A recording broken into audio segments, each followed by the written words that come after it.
Hello everyone, good evening. This is Shauna from Shauna-kaye Brown.com, and this evening I will be discussing procrastination. It is the fourth live video in the series on personal development, and this video will be a little bit shorter than the previous ones, so I'll just get straight through it. Procrastination will be discussed in three strands. Firstly, I will speak about what essentially is procrastination. Secondly, I will speak about why people procrastinate. And finally, I will give you some suggestions as to how to deal with procrastination. Of course, these are just useful suggestions that I use in my daily life, and I hope they will be helpful for you.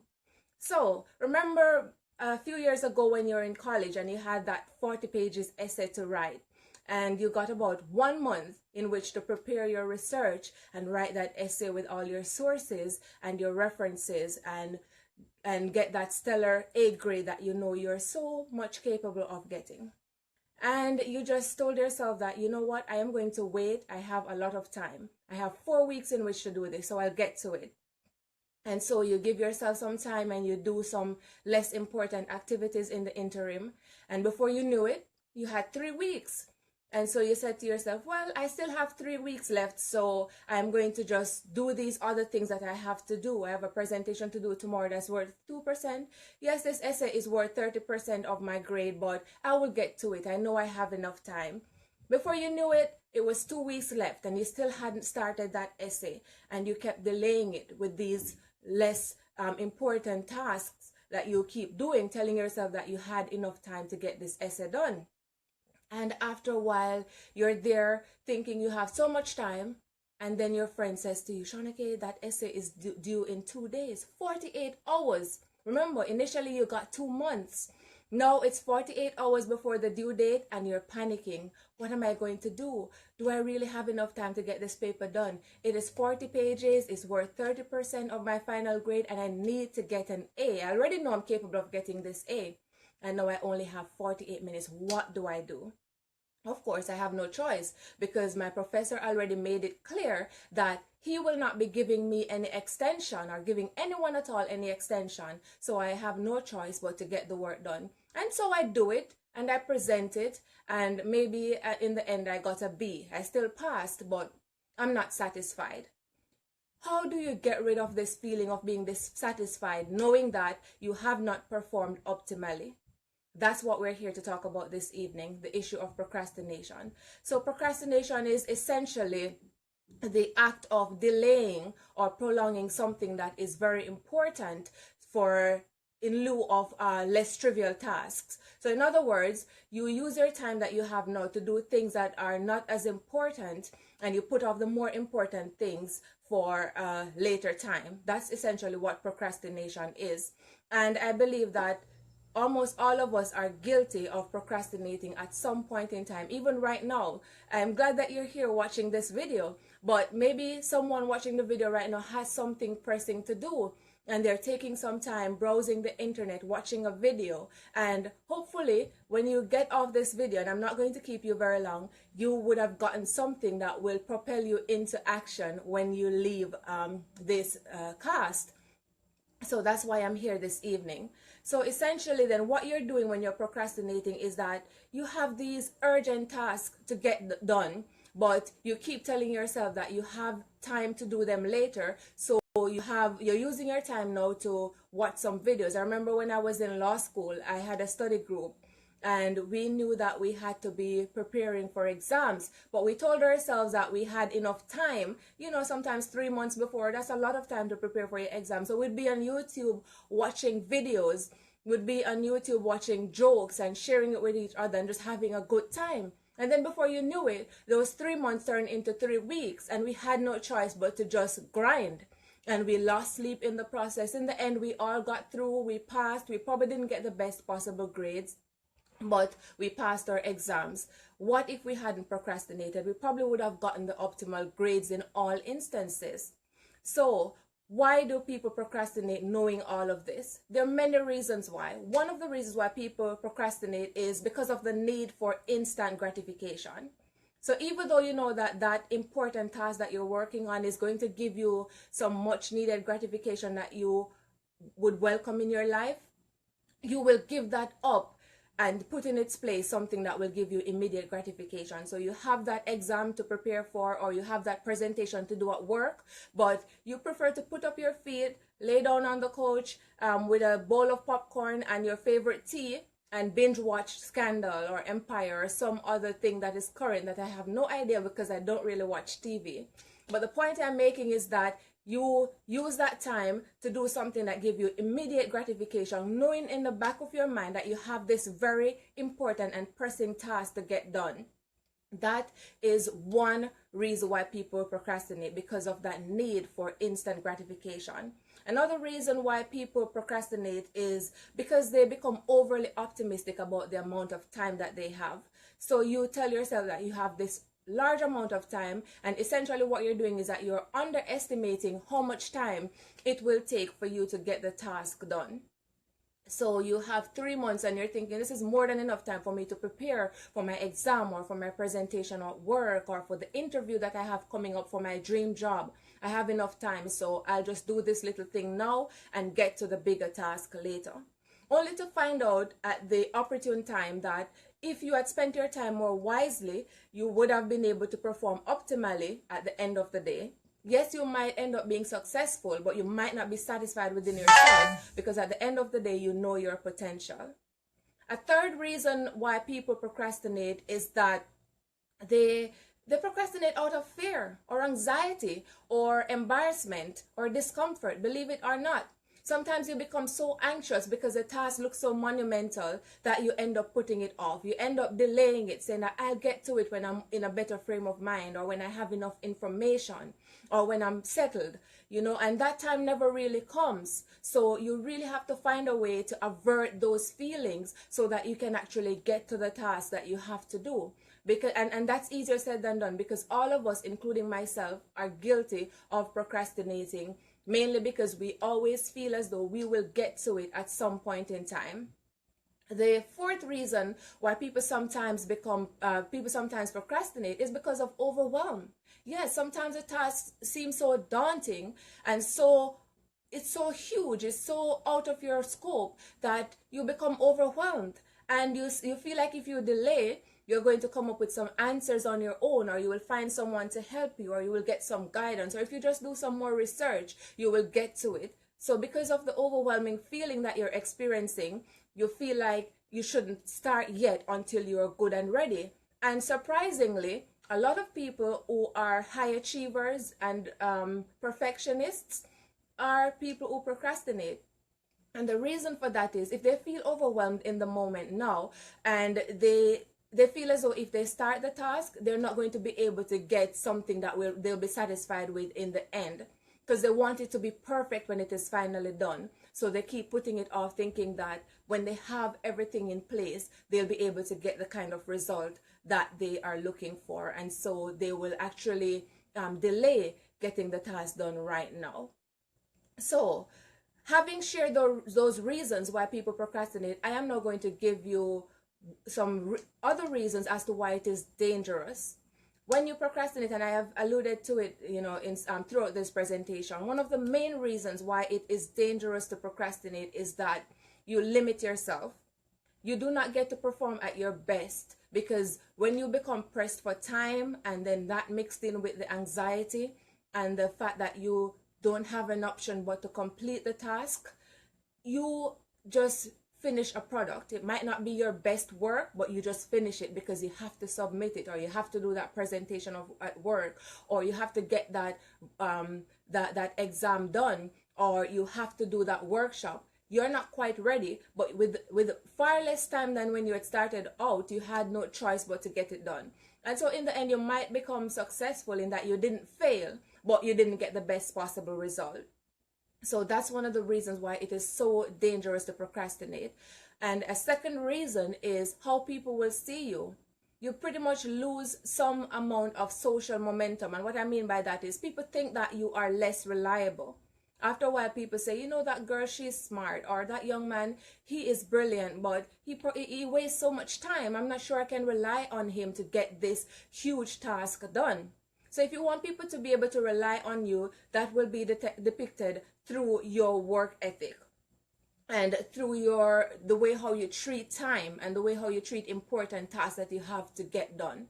So that's another reason why why it is so important for you not to procrastinate, and why it is so dangerous to engage in this activity. So now I'm going to share with you some suggestions that I have implemented in my own life, and I found them very helpful in dealing with this monster called procrastination. And the first one is something very practical, and you have heard me speak about visualization at intervals. So essentially, I have found a way to incorporate the process of visualization into dealing with the issue of procrastination. And what I mean by this is, you can basically get yourself to that point where you're able to visualize or envisage how you will feel when you finally finish this task.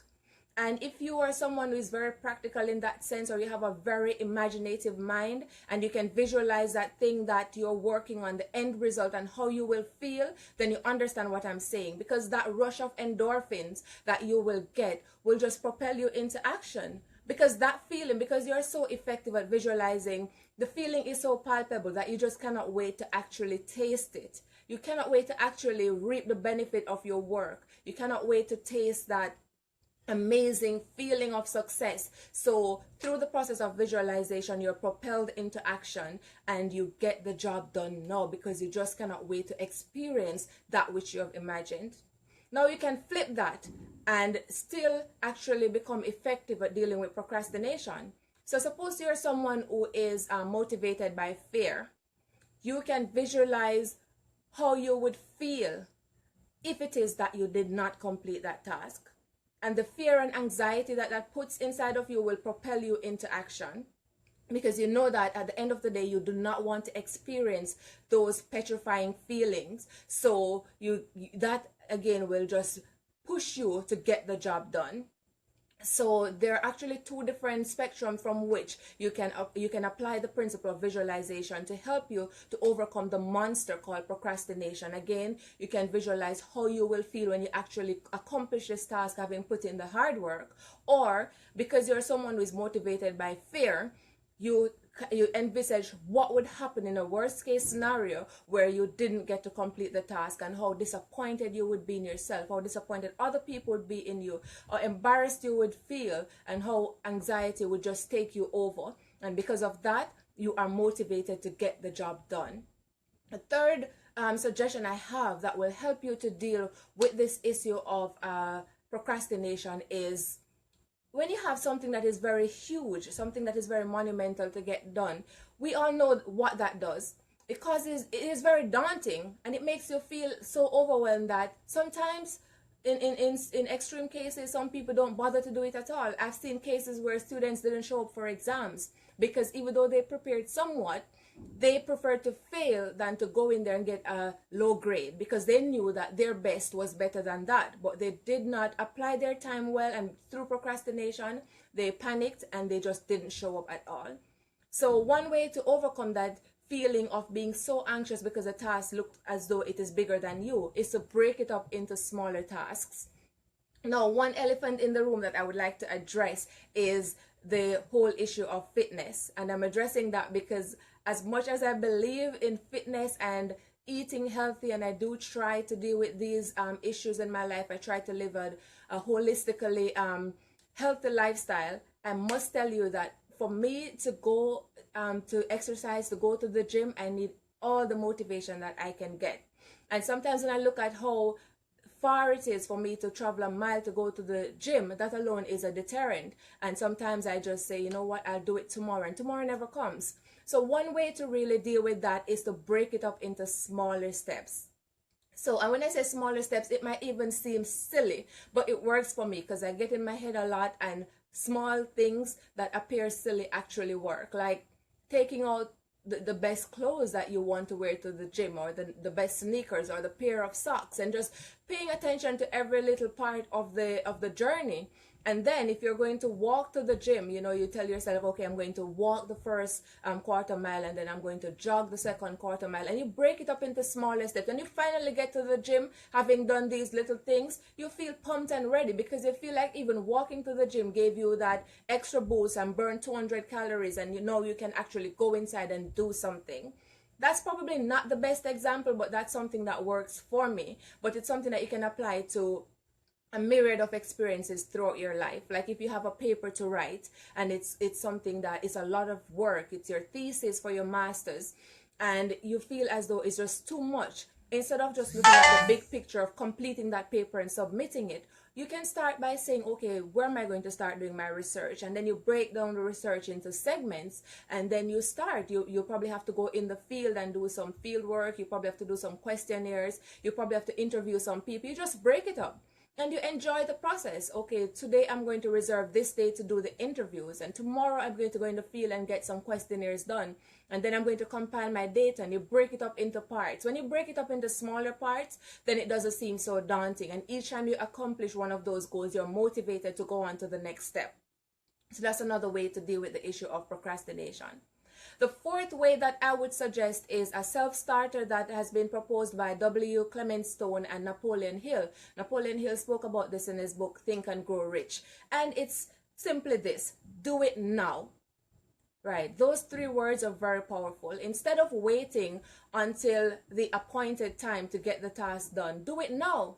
And I had hinted at it in the last video on perfectionism, where I had said that instead of doing the thing that you know you can get done tomorrow, you do it now. Because the way I look at it, and I've been doing this for years, is that, and I used to tell myself that it was because I was lazy, but I would get it done now, thinking that if I do the thing this evening, then tomorrow I don't have to do it. That's a wonderful feeling. Try it. If you have never tried it before, try it. It sounds simple, probably even sound childish, but it's an amazing feeling when you know that you can wake up tomorrow, and when you collect your senses after waking up, you're like, oh, wow, I'm so glad I did that last night. I don't have to do it today.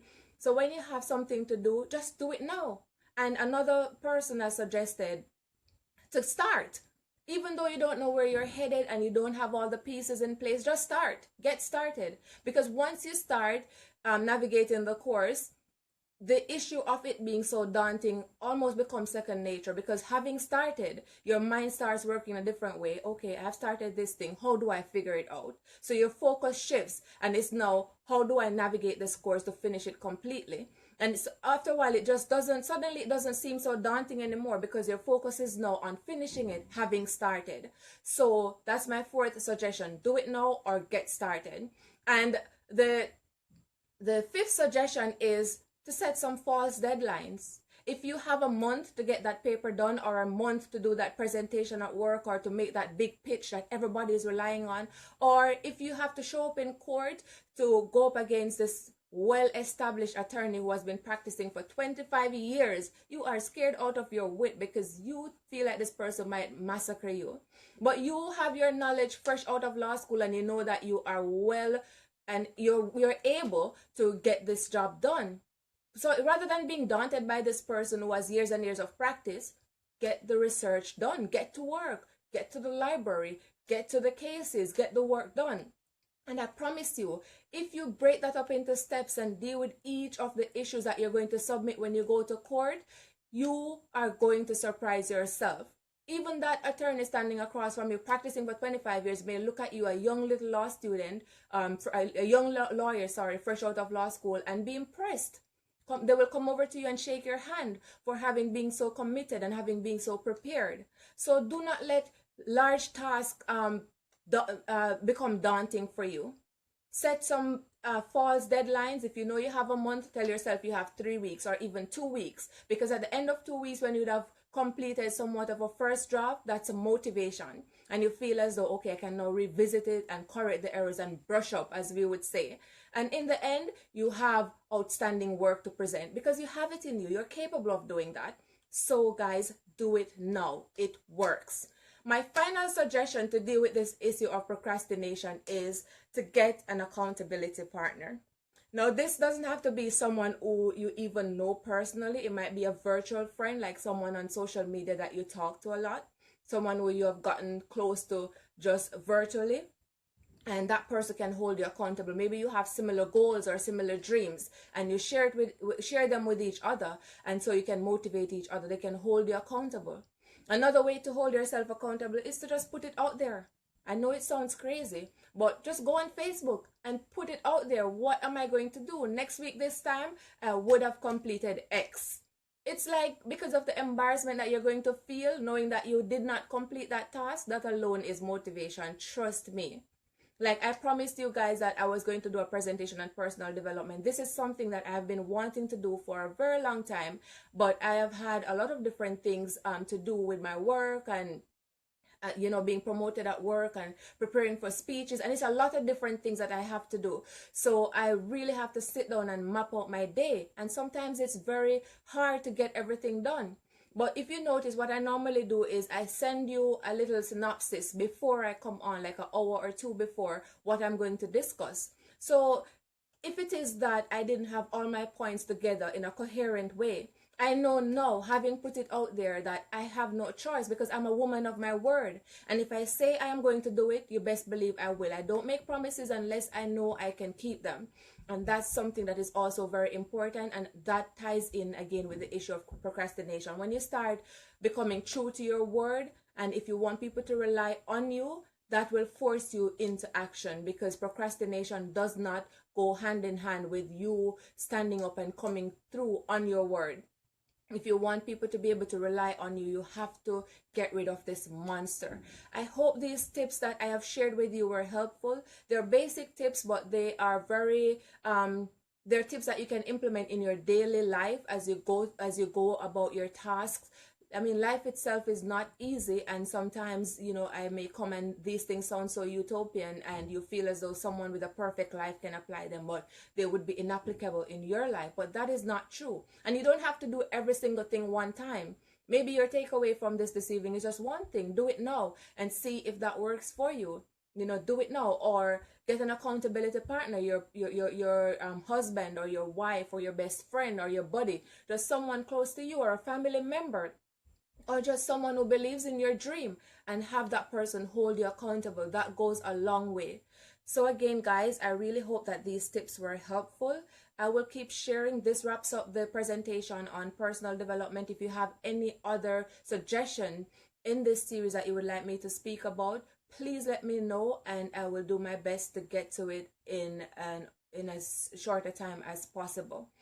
I will also be presenting perhaps later this week on time management, because one of my viewers had suggested that.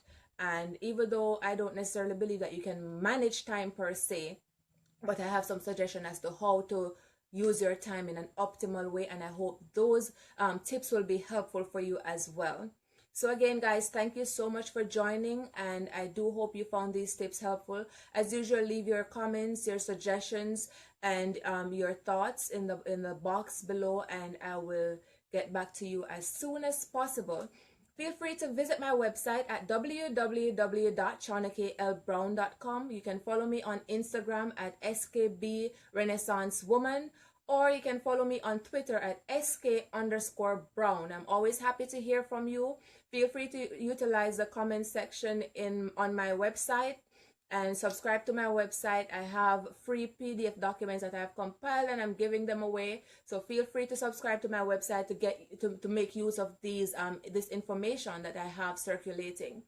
Until next time, have yourselves a great night. Thank you for joining me night after night to share with these tips, and I do welcome your feedback. I'm very, very grateful. Now, I see where Nardena says that do it now works. So if you notice, I didn't actually get into the interaction throughout the presentation, because more persons have actually said that they like it this way than those who have opted for the interactive session. However, I can do both just to cater to everyone, because I don't want anyone to feel left out. But I felt like if I did it in a more monotonous way, as bad as that word sounds, that you would get more out of it. as opposed to stopping in between. Maybe you're making a salient point and then you have to stop to respond to someone. Maybe another person might not be able to go with the flow in that sense.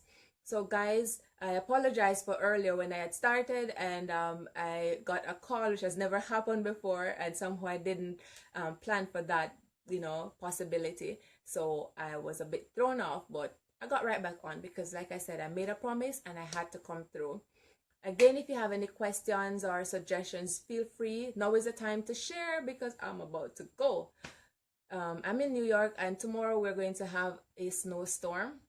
So I might be home tomorrow, I'm not sure. But as it is right now, I am going to prepare for work. So I'm very grateful to have you here, Nordian, Samantha, Crystal, who else did I see? Mr. Johnson, David. Oh, so many people. I'm not even sure some of the names. I'm not seeing them now. But I go back and check the comment section. Until next time, have a great night and thank you so much for joining. Bye, guys.